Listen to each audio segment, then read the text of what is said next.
Un homme riche organise une grande cérémonie dans son village. Les tambours résonnent. Les voitures de luxe soulèvent la poussière rouge. Tout le monde parle de lui. Jules est revenu. Costume impeccable, montre en or brillant sous le soleil, lunettes sombres, démarche assurée. Il est devenu l'enfant prodige du village. Celui qui a réussi en ville. Celui qui n'a plus besoin de personne. On a dressé des tentes blanches. Les notables sont assis au premier rang. Les femmes chantent. Les jeunes filment avec leur téléphone. On célèbre la réussite. Soudain, un vieil homme apparaît au loin. Il marche lentement. Ses sandales sont usées. Son boubou est poussiéreux. Son dos est légèrement courbé par les années. Il tient un petit sac en toile contre sa poitrine. Il s'approche de l'entrée. Les gardes le bloquent. Et, vieux père, la cérémonie est privée. Je dois voir Jules, répond-il d'une voix calme. À quelques mètres de là, Jules aperçoit la scène. Son regard se fige. Il reconnaît immédiatement ce visage. Son père. Un silence étrange traverse son esprit. Les souvenirs tentent de remonter, mais il les repousse. Pas aujourd'hui. Pas devant tout le monde. Le vieil homme insiste doucement. Dites-lui que son père est là. Les invités commencent à murmurer. Certains rient discrètement. D'autres observent Jules pour voir sa réaction. Jules sent la honte monter en lui comme une vague brûlante. Il voit ses partenaires d'affaires. Il imagine leur regard. Il pense à son image, à sa réputation. Il s'avance. Le vieil homme lève les yeux. Dans son regard, il n'y a ni colère ni reproche. Seulement une attente silencieuse. Jules parle froidement. Pourquoi es-tu venu ici? Le père serre son petit sac. Je voulais juste te voir, mon fils. Un murmure traverse la foule. Jules regarde autour de lui. Tous les yeux sont braqués sur lui. Il respire profondément, puis lâche des mots qui tombent comme des pierres. Je n'ai pas de père ici. Ramenez-le dehors. Le vieil homme vacille légèrement. Les gardes le saisissent par les bras. Il ne se débat pas. En quittant l'entrée, il se retourne une dernière fois. Son regard croise celui de Jules. Il murmure doucement. Un jour, tu comprendras. Puis il disparaît derrière le nuage de poussière. La musique reprend. Les tambours couvrent le malaise. Les invités applaudissent. Jules sourit mécaniquement, mais quelque chose en lui vient de se fissurer. Il essaie de se convaincre qu'il a fait le bon choix. Qu'un homme doit protéger son image. Que le passé appartient au passé. Mais au fond de lui, une question s'installe. Pourquoi son père était-il venu aujourd'hui?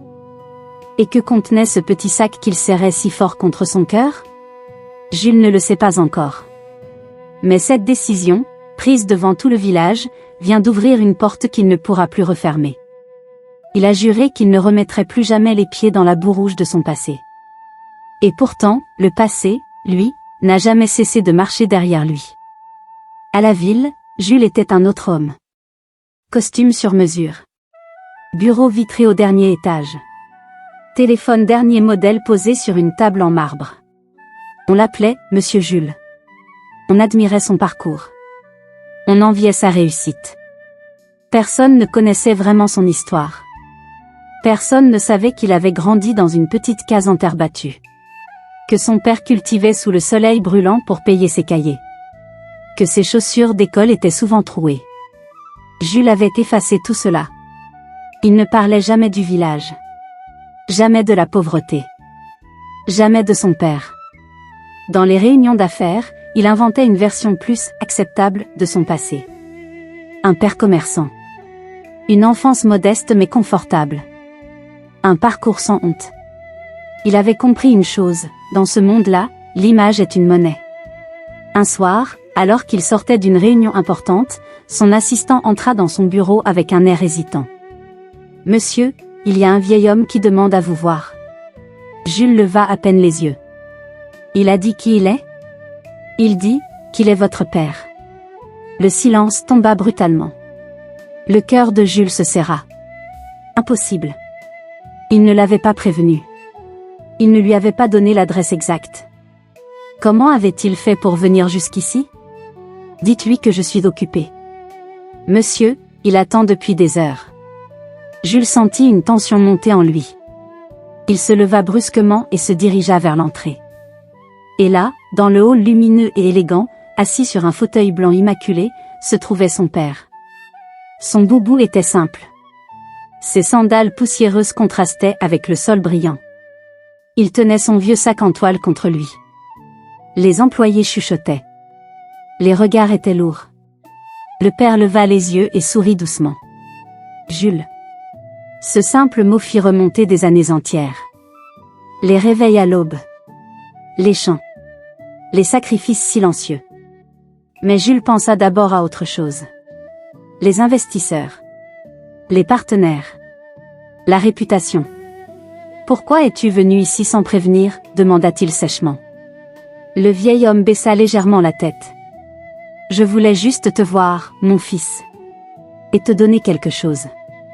Il posa doucement le sac sur ses genoux. Jules sentit la honte et la colère se mélanger. Il regarda autour de lui. Les employés faisaient semblant de travailler, mais tout le monde écoutait. Ce n'est pas un endroit pour toi, dit-il froidement. Tu aurais dû rester au village. Les mots sortirent plus durs qu'il ne l'avait prévu. Le sourire du père vacilla, mais il ne répondit pas. À cet instant précis, Jules choisit encore une fois l'ambition, plutôt que la gratitude. Il ne savait pas que ce choix allait bientôt le rattraper. Car parfois, ce ne sont pas les ennemis qui détruisent un homme. Ce sont les décisions qu'il prend quand personne ne l'y oblige. Il suffit parfois d'une seule phrase pour briser un cœur. Et ce jour-là, Jules prononça celle qu'aucun père ne devrait entendre. Le hall de l'immeuble était rempli de rires étouffés et de regards curieux. 2 partenaires étrangers attendaient près de l'ascenseur. Costume impeccable. Montre brillante. Sourire contrôlé. Et au milieu de cette élégance froide se tenait son père. Silencieux. Simple. Digne. Jules sentait le feu monter en lui. Pas contre son père. Non. Contre la situation. Contre ce contraste brutal entre le monde qu'il avait construit et celui qu'il avait fui. Un des partenaires s'approcha, intrigué. Monsieur Jules, tout va bien? Jules hésita une seconde. Une seule. C'était le moment de choisir. Il aurait pu dire, voici mon père. Il aurait pu le présenter avec fierté. Il aurait pu honorer les sacrifices. Mais la peur du jugement fut plus forte. Ce n'est rien, répondit-il sèchement. Juste quelqu'un qui s'est trompé d'adresse. Le silence tomba comme une pierre. Son père releva lentement les yeux. Il ne comprit pas tout de suite. Mais il comprit assez. Jules, dit-il doucement. Ce simple mot semblait venir de très loin. De l'enfance. Des champs. Des matins brumeux. Mais Jules sentit les regards sur lui. Les chuchotements. L'embarras. La honte lui brûlait la gorge. Pourquoi es-tu venu ici? Lança-t-il plus fort qu'il ne l'aurait voulu. Tu ne vois pas que tu me mets mal à l'aise? Les employés figèrent leurs gestes. Son père se leva lentement. Je voulais juste te voir, mon fils. Tu ne viens plus au village. Ta mère? Arrête. Coupa Jules. Il regarda autour de lui. Les partenaires observaient la scène, silencieux mais attentifs. Tu ne comprends pas? Ici, c'est différent. Ce n'est pas le village. Je travaille avec des gens importants. Tu ne peux pas arriver comme ça. Les mots devinrent plus durs. Plus tranchants. Tu es un poids, ajouta-t-il finalement. Le vieil homme cligna des yeux, comme s'il avait mal entendu. Un poids. Ce père qui avait porté des sacs de manioc sous le soleil. Qui avait vendu sa seule parcelle pour payer les études de son fils. Qui avait mangé moins pour que Jules mange plus. Un poids. La main du vieil homme trembla légèrement. Il serra son vieux sac contre lui. Je ne voulais pas te déranger, murmura-t-il. Mais Jules, emporté par la peur d'être jugé, alla plus loin. Ne reviens plus ici. Tu m'entends?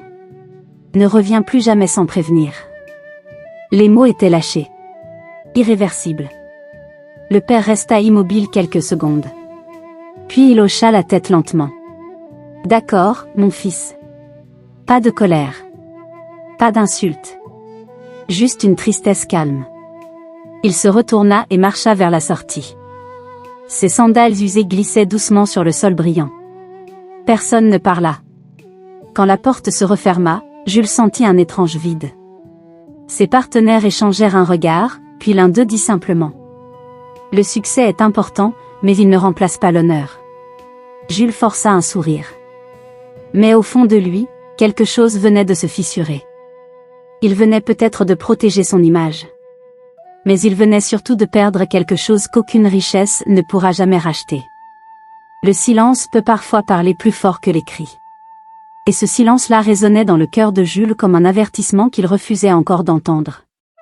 Quand la porte se referma derrière le vieil homme, un calme étrange envahit le hall. Les rires et les conversations des employés avaient cessé. Même les horloges semblaient retenir leur tic-tac, comme si le temps s'était arrêté pour observer ce qui venait de se passer. Jules resta figé, le souffle court, incapable de bouger. Son père venait de partir, et pourtant, sa présence persistait encore. Pas dans les mots. Pas dans les gestes.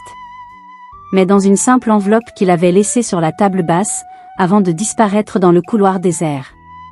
L'enveloppe était vieille, froissée, avec des bords jaunis et un petit cachet de cire brisée. Pas de lettres pompeuses. Pas de reproches. Pas de cris. Rien. Juste ce silence imprimé dans le papier, comme si son père avait voulu dire « Je ne te retiens pas, mais je suis là quand tu seras prêt. » Jules s'avança lentement. Ses doigts tremblaient légèrement en touchant l'enveloppe. Il la retourna dans ses mains, examina chaque pli, chaque détail. Mais il n'osa pas l'ouvrir. Pas encore. Son orgueil, son image, sa peur de montrer sa faiblesse lui interdisaient ce geste pourtant simple. Chaque seconde qui passait était une lutte intérieure. Il se souvenait des matins froids où son père l'avait réveillé avant l'aube pour travailler la terre, des nuits où il avait mangé peu pour que Jules puisse étudier, des années de sacrifices silencieux qu'il avait ignorés ou oubliés dans sa quête de reconnaissance et de succès. Pourtant, il ne voulait pas le reconnaître. Pas ici. Pas maintenant. Ouvrir l'enveloppe serait accepter ses émotions, sa culpabilité, et surtout, sa propre humanité. Alors il la laissa. Posée là, immobile, comme un témoin silencieux de ce qu'il venait de perdre et de ce qu'il n'avait pas encore compris. Les jours suivants, l'enveloppe resta sur son bureau. Chaque fois qu'il passait devant, son regard se posait dessus, et un poids invisible se resserrait autour de sa poitrine. Les partenaires le questionnaient sur ses affaires, sur ses projets, mais il ne parlait plus d'aucune émotion. Tout ce qu'il laissait transparaître, c'était une froideur calculée. Une façade qu'il croyait nécessaire pour protéger son image. Mais au fond, quelque chose avait changé. Chaque silence, chaque respiration, chaque pas dans cet appartement moderne lui rappelait la présence absente de son père. Ce silence n'était pas vide. Il parlait de patience, de dignité, de respect. Il parlait de vérité. Et même si Jules refusait encore de l'écouter, le message s'imprimait peu à peu dans son esprit. Le soir, seul, il se surprit à parler à voix basse, comme si quelqu'un pouvait entendre ses pensées. « Pourquoi ne m'as-tu pas crié dessus? Pourquoi ne m'as-tu pas frappé ?» Le silence lui répondit encore. Rien que lui et l'enveloppe. Et dans ce rien, Jules sentit pour la première fois que la force de son père ne résidait pas dans la colère ou la confrontation. Elle résidait dans le calme, dans l'observation, et dans ce geste simple mais puissant, la patience. Ce soir-là, il sut qu'il devrait un jour ouvrir l'enveloppe. Pas pour la richesse qu'elle pourrait contenir. Pas pour les secrets ou les mots écrits. Mais pour confronter la vérité qu'il avait fui si longtemps. Et cette décision, il la sentait déjà, changerait tout. Le silence du père n'était pas un vide. C'était un message que Jules était encore trop orgueilleux pour comprendre, mais qu'il finirait par entendre. Parfois, la vie vous arrache tout en un instant, comme une tempête qui ne prévient pas. Et ce jour-là, Jules sentit sa vie s'effondrer, morceau par morceau, sous ses pieds. Tout avait commencé par un simple appel. Le ton froid et sec de son associé résonnait encore dans ses oreilles. Les chiffres qu'il avait longtemps surveillés, les contrats qu'il croyait solides, tout s'était transformé en poussière. Trahison. Dette. Faillite. L'entreprise qu'il avait bâtie avec tant d'orgueil et de sacrifices s'écroulait comme un château de cartes. Jules resta figé dans son bureau, les yeux fixés sur l'écran noir de l'ordinateur, où s'affichaient des notifications de banques et de partenaires en colère. Les murs autrefois décorés de diplômes et de photos de réussite semblaient se resserrer autour de lui. Chaque objet, chaque cadre, chaque trophée semblait murmurer « Tout ça, ce n'était qu'un mirage ». Il avait cru que l'argent, la réputation et le statut pouvaient lui donner un pouvoir absolu. Mais il comprit, brutalement, qu'aucun de ces artifices ne pouvait effacer les choix qu'il avait faits, ni réparer les blessures qu'il avait infligées à ceux qu'il aimait, notamment à son père. Les rumeurs de la ville commencèrent à circuler. Jules, le prodige déchu. Le fils du pauvre devenu riche, est maintenant ruiné. Les regards admiratifs se transformèrent en moqueries à peine voilées.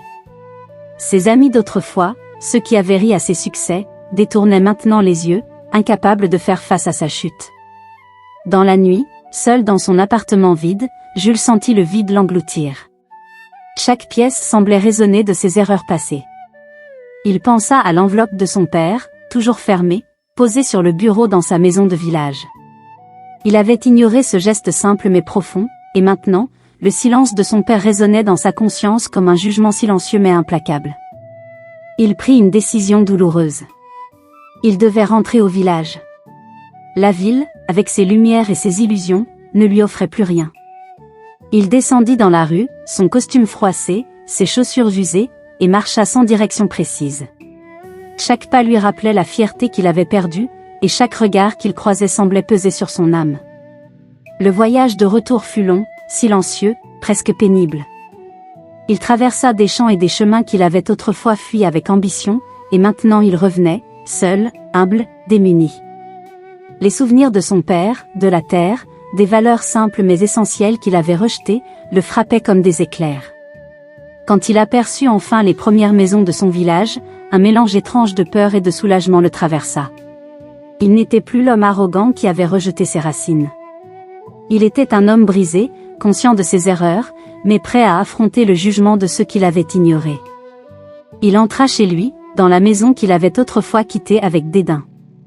La poussière et le silence l'accueillirent. Il se laissa tomber sur le seuil, épuisé, le cœur lourd mais éveillé.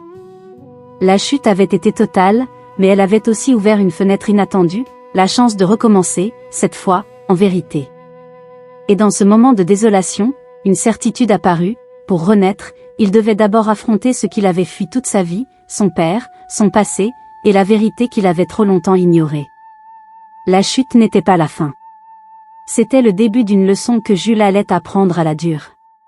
Parfois, le silence parle plus fort que n'importe quelle voix, et certaines vérités ne se révèlent que lorsque l'on est prêt à les entendre. Jules, assis seul dans la poussière de sa maison de village, sentit une boule se former dans sa gorge. L'enveloppe, que son père avait laissée avant de mourir, était toujours posée devant lui, comme un dernier souffle silencieux. Ses mains tremblaient lorsqu'il la prit. Chaque fibre de son être lui criait de ne pas l'ouvrir, mais l'angoisse et la curiosité l'emportèrent. Il déchira doucement le papier jauni. À l'intérieur, il trouva plusieurs lettres écrites d'une main ferme mais tremblante par l'âge. Et puis, une liasse de documents importants, titres de propriété, papiers de vente, comptes bancaires. Jules sentit le temps s'arrêter. Ses yeux parcoururent les mots de son père. La première lettre était courte, mais bouleversante. « Mon fils, si tu lis ceci, c'est que je ne suis plus là. Je n'ai jamais voulu te retenir dans la pauvreté que j'ai connue. Tout ce que j'ai fait, je l'ai fait pour toi, même si tu ne l'as pas compris. Je t'ai aimé, plus que tu ne pourras jamais l'imaginer. » Puis il vit les documents. Les papiers révélaient que son père, malgré sa vie simple et humble, avait vendu ses propres terres au fil des années pour financer l'éducation, les projets et les ambitions de Jules.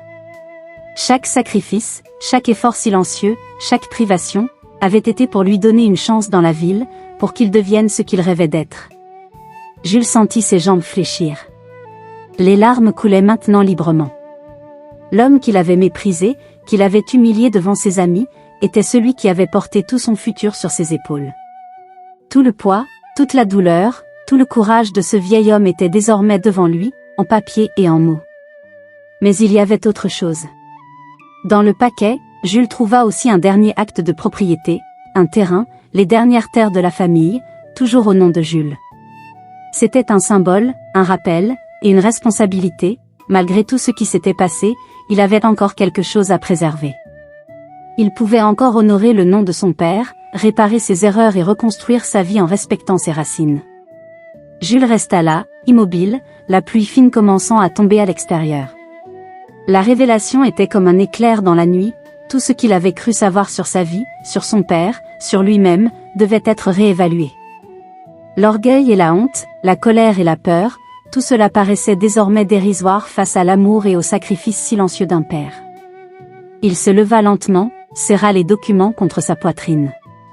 Dans ce moment précis, il comprit que la richesse véritable ne résidait pas dans l'argent ou le succès, mais dans l'amour inconditionnel, dans la loyauté et la sagesse que son père lui avait léguées.